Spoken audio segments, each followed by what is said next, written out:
একটি স্বাধীন রাষ্ট্র ইরান এর উপর এমন আক্রমণ আন্তর্জাতিক ন্যায় বিচার ও মানবতার পরিপন্থী। আমরা এই ঘটনার তীব্র নিন্দা জানাই এবং এর জন্য অভিযুক্ত শক্তি হিসেবে আমেরিকা ও ইসরায়েলের বিরুদ্ধে ন্যায় বিচার দাবি করছি। আজ সময় এসেছে মুসলিম বিশ্বের সকল দেশ, আলেম ওলামা ও সাধারণ মানুষকে ঐক্যবদ্ধ হবার। বিভাজন ও দুর্বলতার সুযোগ নিয়ে বারবার মুসলিম উম্মার উপর আঘাত হানা হচ্ছে।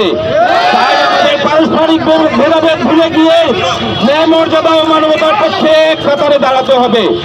আসুন আমরা অন্যায় ও আগ্রাসনের বিরুদ্ধে দৃঢ় কণ্ঠে প্রতিবাদ জানাই এবং মুসলিম উম্মার ঐক্য ও মর্যাদা শান্তির জন্য একসাথে কাজ করি।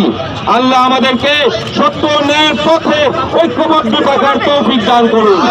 আজকে আমরা বাংলাদেশ শিয়া সম্প্রদায়ের পক্ষ থেকে এখানে প্রতিবাদ মিছিল আয়োজন করেছি, যার সার্বিক তত্ত্বাবধান ও আয়োজনে হুসাইনি দালান ইমামবাড়া থেকে হুসাইনি ওয়েলফেয়ার অ্যাসোসিয়েশন সার্বিক তত্ত্বাবধানে রয়েছে এবং আমাদের মাঝখানে আমাদের উলামায়ে কেরামগণ উপস্থিত আছেন।